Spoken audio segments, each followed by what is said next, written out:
नमस्कार साथियों, कैसे हैं आप सभी लोग? उम्मीद है आप सभी लोग अच्छे होंगे, स्वस्थ होंगे, बढ़िया होंगे और साथ ही साथ अपनी पढ़ाई को बहुत ही अच्छे तरीके से एक मुकम्मल जहाँ दे रहे होंगे। मेरे पीछे एक शब्द लिखा है, शब्द तो नहीं कहेंगे, एक पूरा वाक्य लिखा है जिसको हम लोग कहते हैं रिज़र्व बैंक ऑफ इंडिया, यानी कि भारतीय रिज़र्व बैंक। क्या आपको मालूम है कि अभी तक अगर हम लोग देखें, तो रिज़र्व बैंक ऑफ इंडिया के बारे में या जो स्टेटमेंट है या जो शब्द है या जो वाक्य है या जो भी आप कह सकते हैं, इनको हम लोग अलग-अलग जगहों पे अलग-अलग तरीके से पढ़ते चले आए हैं। जैसे शुरुआत में अगर मैं अपनी बात करूं तो रिजर्व बैंक ऑफ इंडिया का नाम सबसे पहले मैंने बैंक के नोट पे देखा था। ना ही किताब में, ना ही किसी व्यक्ति के द्वारा सुना था, ना ही किसी फिल्म में देखा था, ना ही किसी समाचार में देखा था।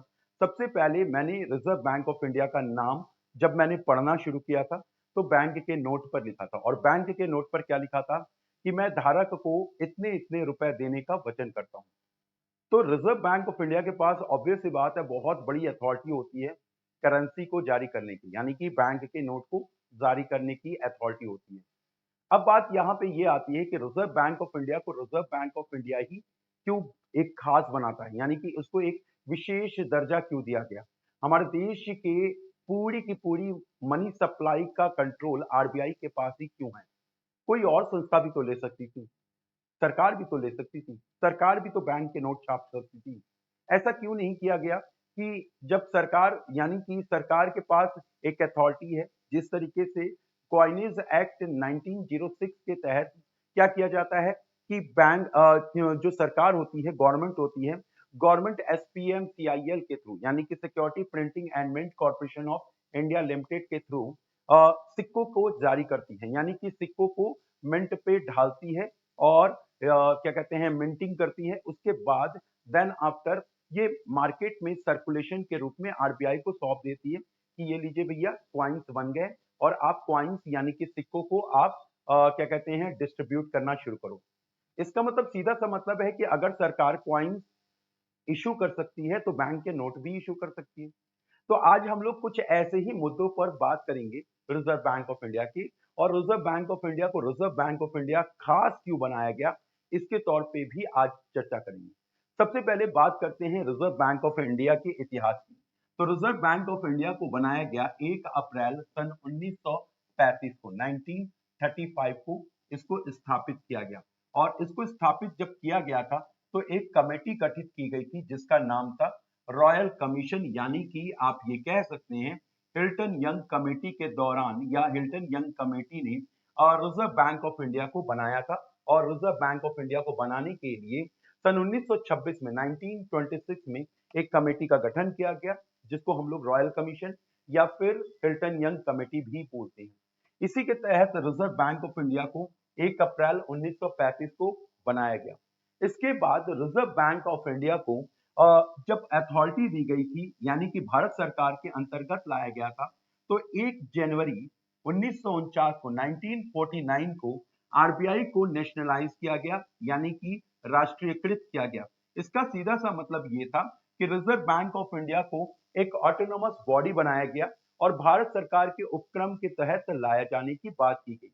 अब बात यह आती है कि जब रिजर्व बैंक ऑफ इंडिया को राष्ट्रीयकृत किया गया, रिजर्व बैंक ऑफ इंडिया को ऑटोनोमस संस्था बनाया गया है, रिजर्व बैंक ऑफ इंडिया को इतनी बड़ी संस्था के रूप में देखा गया है, तो आखिर रिजर्व बैंक ऑफ इंडिया काम किस तरीके से करता है, ये सबसे बड़ा बात है। तो यहाँ पे अगर हम लोग देखें तो रिजर्व बैंक ऑफ इंडिया के कुछ नियम कानून हैं, उस नियम कानून के तहत इसको एक शक्ति प्रदान की गई है, यानी कि इसको एक अथॉरिटी दी गई है कि भाई देखो आपके पास कुछ नियम है, उस नियम के अकॉर्डिंग ही आपको काम करना है। यानी कि भारतवर्ष में जिसको हम लोग बैंकिंग सिस्टम कहते हैं, बैंक सिस्टम कहते हैं, आपको मालूम होना चाहिए हमारे देश की अर्थव्यवस्था का जो लाइफलाइन है वो बैंक है और फाइनेंशियल इंस्टीट्यूशन है। अगर हमारे देश के या किसी भी देश की अर्थव्यवस्था को सुदृढ़ के रूप में देखना हो या मजबूती के रूप में देखना होगा तो आपको ये जानना होगा कि यहाँ पे बैंकिंग सिस्टम बहुत अच्छा होगा। यानी कि अगर अमेरिका अगर आज बहुत मजबूत स्थिति में है तो वहां का बैंकिंग सिस्टम भी बहुत अच्छा है। ठीक इसी तरीके से ये कहा जाता है, ऐसा माना भी नहीं जाता है, ऐसा कहा जाता है और ऐसा किताबों में भी लिखा होता है कि किसी भी देश की अर्थव्यवस्था इकोनॉमी की जो लाइफलाइन होती है वो बैंक होती है। अब बैंक को लाइसेंस कौन देगा, बैंक को कंट्रोल कौन करेगा, ये एक ऐसी संस्था होगी जिसको एक अथॉरिटी दी जाएगी यानी कि reserve bank of India RBI. Reserve bank of India को एक अथॉरिटी दी जाती है कि बैंकिंग रेगुलेशन एक्ट के तहत, बैंकिंग रेगुलेशन एक्ट के तहत 1949 के सेक्शन 22 के तहत, सेक्शन 22 के तहत क्या किया जाएगा, सारे बैंक को लाइसेंस दिया जाएगा। यानी कि रिजर्व बैंक ऑफ इंडिया को एक अधिकार दिया गया है कि बैंक का लाइसेंस किसके थ्रू दिया जाएगा, यहां पे आरबीआई के थ्रू दिया जाएगा। ये सीधा सा मतलब है कि यहां पे बैंक यानी कि रिजर्व बैंक ऑफ इंडिया यानी कि देश का केंद्रीय बैंक पूरी तरीके से बैंकों का पापा बना हुआ है, यानी कि पापाज ऑफ ऑल बैंक। यानी कि अगर भारतवर्ष में बैंक को बैंक की तरह काम करना है तो रिजर्व बैंक ऑफ इंडिया का कहना मानना पड़ेगा। इसके पहले अगर बैंक बनना है तो बैंक के लिए लाइसेंस की आवश्यकता पड़ेगी, और ये बैंकिंग रेगुलेशन एक्ट 1949 के सेक्शन 22 के तहत यहां पे मेंशन किया गया। इसके अलावा यहाँ पे कुछ और अथॉरिटी दी गई है रिजर्व बैंक ऑफ इंडिया के लिए। अगर बैंक यहाँ पे काम कर रहे हैं, बैंक स्टैब्लिश हो गए हैं, तो बैंक को कहना मानना पड़ेगा, और इसके लिए यहाँ पे कुछ नियम कानून बनाए गए हैं जिसको हम लोग कहते हैं आरबीआई एक्ट 1934। अब यहाँ पे ये कहा जाता है कि जब भी किसी भी बैंक के एनडीटीएल यानी कि net demand and time liability, NDTL net demand and time liabilities, इसका मतलब क्या हो गया, जैसे कि जितने भी भारत के लोग हैं जो अपना पैसा डिपॉजिट करते हैं बैंक में, चाहे वो सेविंग अकाउंट के रूप में हो, चाहे करंट अकाउंट के रूप में हो, चाहे फिक्स डिपॉजिट अकाउंट के रूप में हो, चाहे वो रिकरिंग अकाउंट के रूप में हो, ये सभी के सभी जो रूप होता है वो एनडीटीएल का रूप होता है, यानी कि net demand and time liabilities का रूप होता है। अब net demand and time liabilities के अंतर्गत एक बैंक का कुछ हिस्सा यानी कि जो कैश के रूप में जो डिपॉजिट हो रहा है, यानी कि सीआरआर मेंटेन करना जरूरी होता है। तो भारतवर्ष में आरबीआई ये कहता है कि सारे के सारे बैंकों को अपना एक कैश रिजर्व रेशियो के रूप में मेंटेन करना बहुत ज्यादा जरूरी है, और अगर नहीं मेंटेन करेगा तो उनके लाइसेंस को भी रद्द कर दिया जाएगा। और ये नियम कानून कौन सा भाई, बैंकिंग रेगुलेशन एक्ट 1949 के तहत एक एसएलआर मेंटेन किया जाता है, यानी कि स्टैट्यूटरी लिक्विडिटी रेशियो मेंटेन किया जाता है, और इसी तरीके से आरबीआई एक्ट 1934 के तहत यहाँ पे सीआरआर यानी कि कैश रिजर्व रेशियो मेंटेन किया जाता है। इसके अलावा आप लोग ये भी सोच रहे होंगे कि सर क्या इसी चीज को देखते हुए रिजर्व बैंक ऑफ इंडिया को रिजर्व बैंक ऑफ इंडिया यानी कि कुछ खास या केंद्रीय बैंक का एक दर्जा दिया गया, नहीं, इसके अलावा भी बहुत सारे नियम हैं जो रिजर्व बैंक ऑफ इंडिया को कुछ खास बनाता है। चलिए सबसे पहले इसकी खासियत के बारे में जान लेते हैं। रिजर्व बैंक ऑफ इंडिया को मालूम होगा आप सभी लोगों को कि reserve bank of India bank के नोट को इश्यू करता है, बैंक के नोट को इश्यू करता है, ठीक है।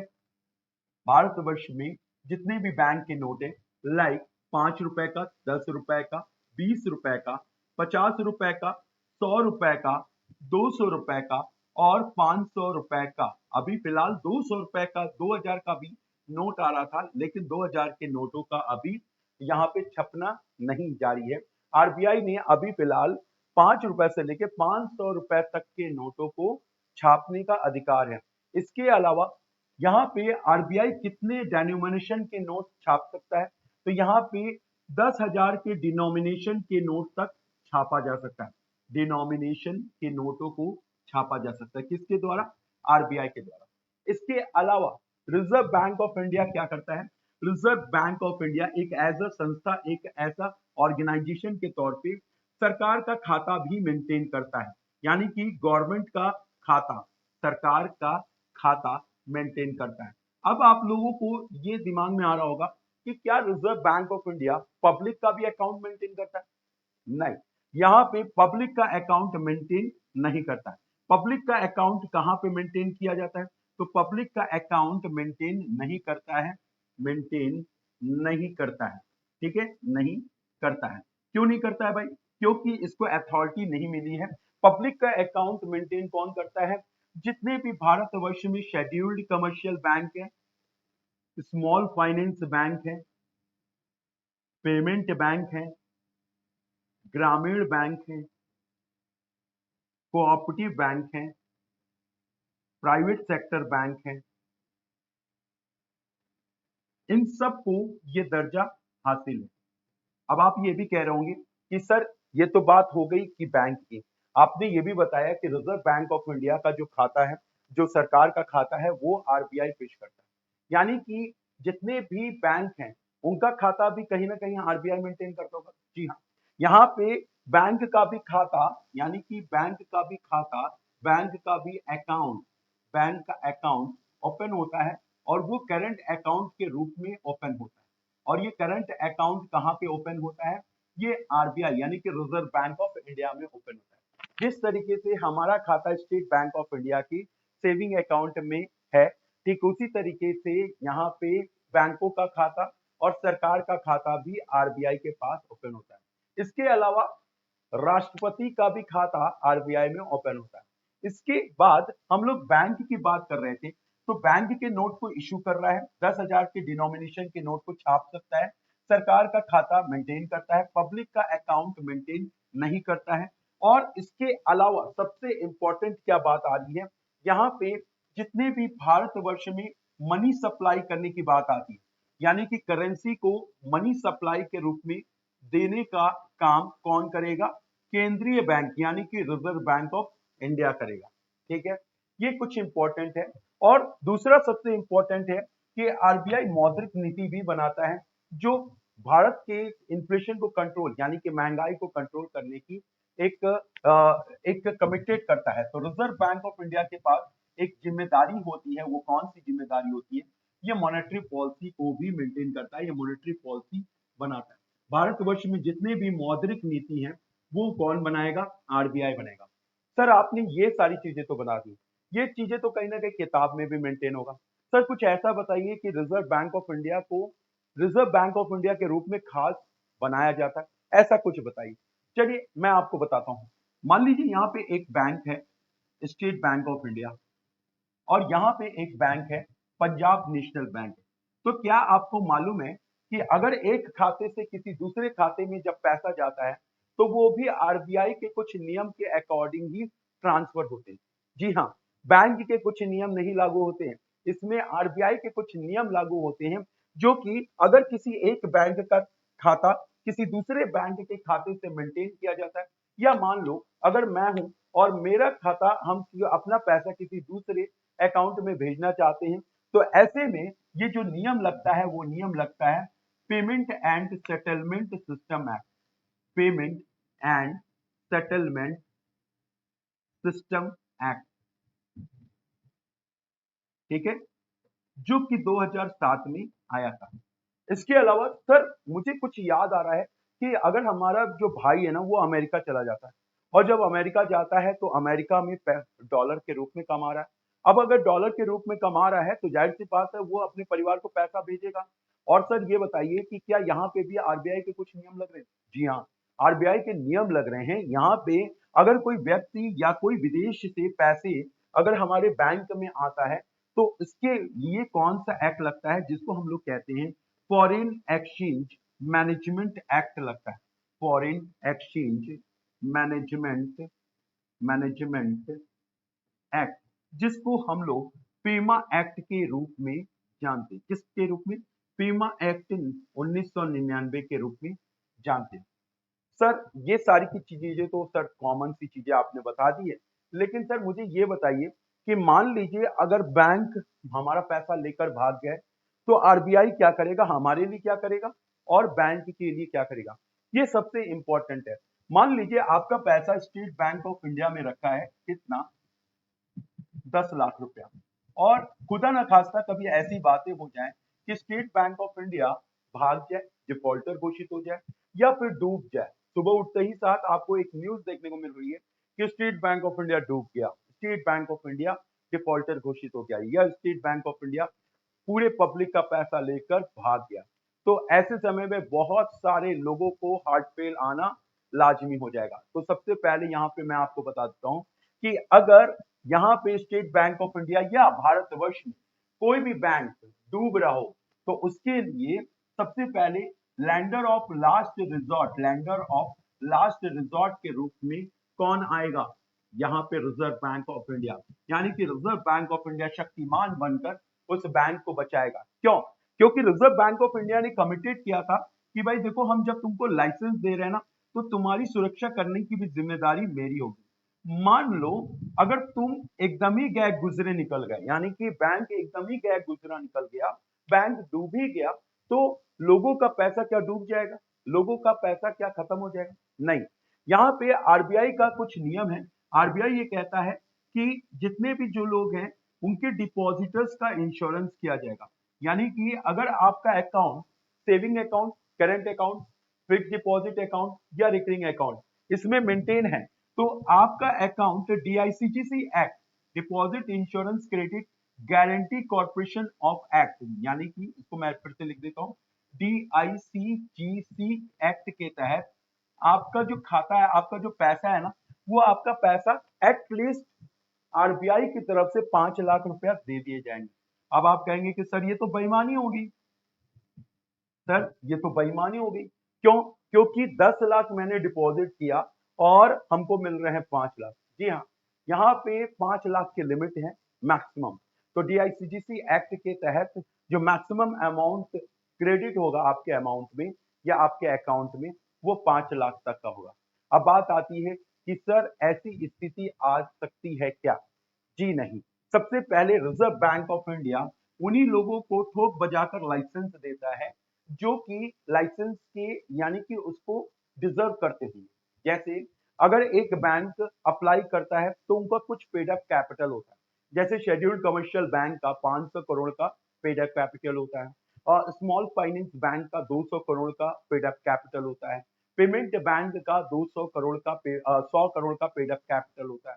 इसी तरीके से अलग अलग बैंकों का एक अलग अलग कंडीशन बना होता है और उनको ये कहता है कि भाई तुम बैंक के रूप में अगर काम कर रहे हो तो मेरे कहने अनुसार काम करना पड़ेगा। तो यहाँ पे बातें क्या आ रही हैं? बातें रिजर्व बैंक ऑफ इंडिया की आ रही है।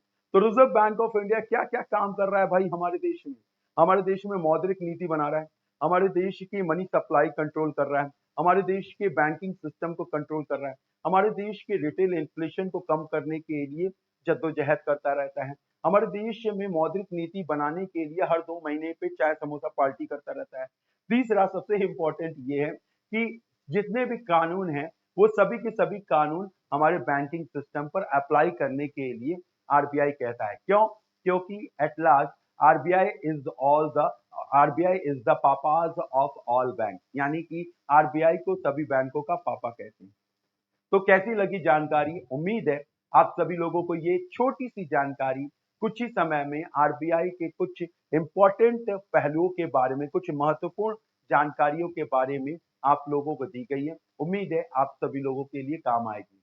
ऐसे ही जानकारी के लिए आप सभी लोग सेशन को लाइक जरूर कर दीजिएगा, साथ ही साथ चैनल पर अगर नए आए हैं तो चैनल को सब्सक्राइब जरूर कर दीजिएगा। जय हिंद, जय भारत।